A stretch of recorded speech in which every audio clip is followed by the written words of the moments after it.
Assalamu alaikum, my friends. We will learn today how to perform salat, the Islamic ritual prayer, after doing my wudu, ablutions, and putting on new clothes. I stand face the Qibla, the direction of the Kaaba. I make niyyah, intention in my heart for the prayer I want to pray. Then I recite al-Iqama, private call to prayer. الله أكبر الله أكبر أشهد أن لا إله إلا الله أشهد أن محمد رسول الله حي على الصلاة حي على الفلاح قد قامت الصلاة الله أكبر الله أكبر لا إله إلا الله.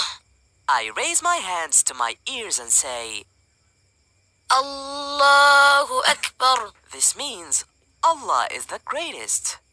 This is called takbirat ihram. Now I place my right hand on the top of my left hand on the chest and look downward to the place where my forehead will touch the ground in the sujood, prostration, and recite silently. سبحانك اللهم وبحمدك وتبارك اسمك وتعالى جدك ولا إله غيرك. After this, I recite Surah Al-Fatiha, the opening chapter. أعوذ بالله من الشيطان الرجيم. بسم الله الرحمن الرحيم. الحمد لله رب العالمين الرحمن الرحيم مالك يوم الدين إياك نعبد وإياك نستعين اهدنا الصراط المستقيم صراط الذين أنعمت عليهم غير المغضوب عليهم ولا الضالين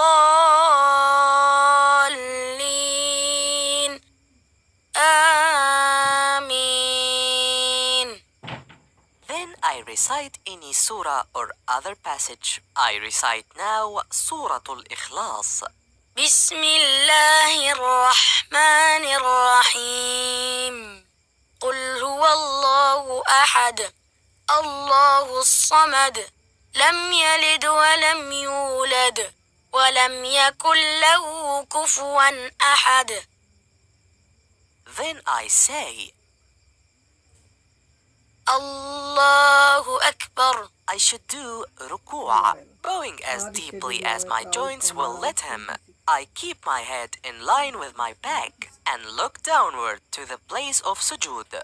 I place my hands on my knees firmly, spacing the fingers out, and say silently, سبحان رب العظيم سبحان رب العظيم سبحان رب العظيم. Then I should straighten up from ruku' and raise my hands and I say, سمع الله لمن حمده. Then I should stand straight until every vertebra has returned to its place. And I say, ربنا ولك الحمد. After I prostrate on the floor saying, الله أكبر. In sujood, I should say, سبحان ربي الأعلى سبحان ربي الأعلى سبحان ربي الأعلى.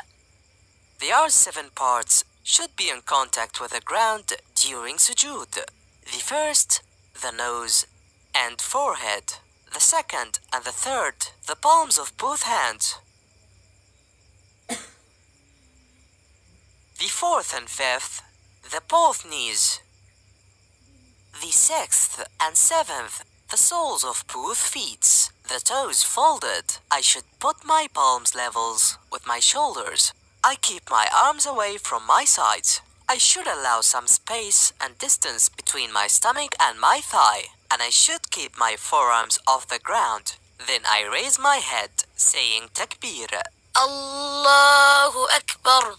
I sit down and put my hands flat on my thighs. I spread my left leg and sit on it. and I put my right foot upright and make my toes point towards the Qibla. While sitting thus, I say, ربي اغفر لي ربي اغفر لي ربي اغفر لي. then I do the second prostration and I say, الله أكبر سبحان ربي الأعلى سبحان ربي الأعلى سبحان ربي الأعلى الله أكبر. After I raise my hands from the second prostration and I want to get up for the second rak'ah, when standing I recite Surah Al-Fatiha. أعوذ بالله من الشيطان الرجيم. بسم الله الرحمن الرحيم. الحمد لله رب العالمين الرحمن الرحيم مالك يوم الدين إياك نعبد وإياك نستعين اهدنا الصراط المستقيم صراط الذين أنعمت عليهم غير المغضوب عليهم ولا الضالين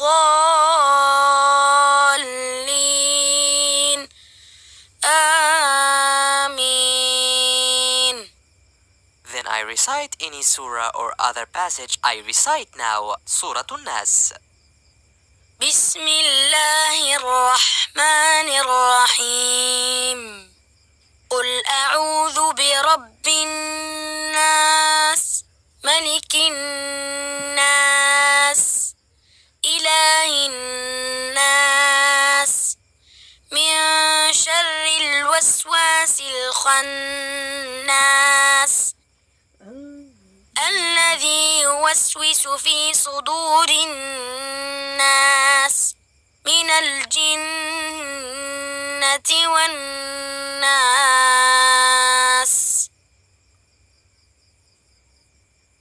الله أكبر سبحان ربي العظيم سبحان ربي العظيم سبحان ربي العظيم. سمع الله لمن حمده ربنا ولك الحمد. الله أكبر سبحان ربي الأعلى سبحان ربي الأعلى سبحان ربي الأعلى. الله أكبر.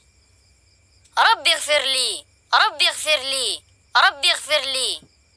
الله أكبر سبحان ربي الأعلى سبحان ربي الأعلى سبحان ربي الأعلى.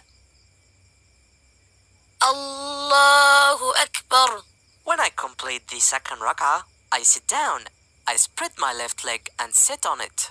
And I put my right foot upright and make my toes point towards the Qibla. I put my left hand flat on my thigh. I close all the fingers on my right hand except my index finger raised, pointing to the Qibla. I move it gently during the tashahhud. التحيات لله الزكيات لله الطيبات والصلوات لله. السلام عليك أيها النبي ورحمة الله وبركاته. السلام علينا وعلى عباد الله الصالحين. أشهد أن لا إله إلا الله وحده لا شريك له وأشهد أن محمدا عبده ورسوله. If it's the last rak'ah, like Subh or Jum'ah, I finish with As-Salatul Ibrahimiyya. اللهم صل على محمد وعلى آل محمد كما صليت على إبراهيم وعلى آل إبراهيم وبارك على محمد وعلى آل محمد كما باركت على إبراهيم وعلى آل إبراهيم في العالمين إنك حميد مجيد. Then I turn my head to the right side and I say, السلام عليكم ورحمة الله. Then I turn my head to the left side and I say, السلام عليكم ورحمة الله. If the prayer has 3 units of prayer, like al-maghrib, or 4, like az-zuhr, al-asr, or Isha, after the first tashahhud, I raise my head from the second prostration الله أكبر. and I want to get up for the next rak'ah. I put my hands on my chest as described above and I read Surah Al-Fatiha only. Then I recite the tashahhud after the third rak'ah of the maghrib, or after the fourth rak'ah of the dhuhr, the asr, or the isha. I also recite as-salatul ibrahimiyya. Then I turn my head to the right side and I say, السلام عليكم ورحمة الله. Then I turn my head to the left side and I say, السلام عليكم ورحمة الله. هل أعجبكم هذا الفيديو؟ لمشاهدة المزيد من أعمال أسرتنا اضغطوا سبسكرايب هنا في الأسفل.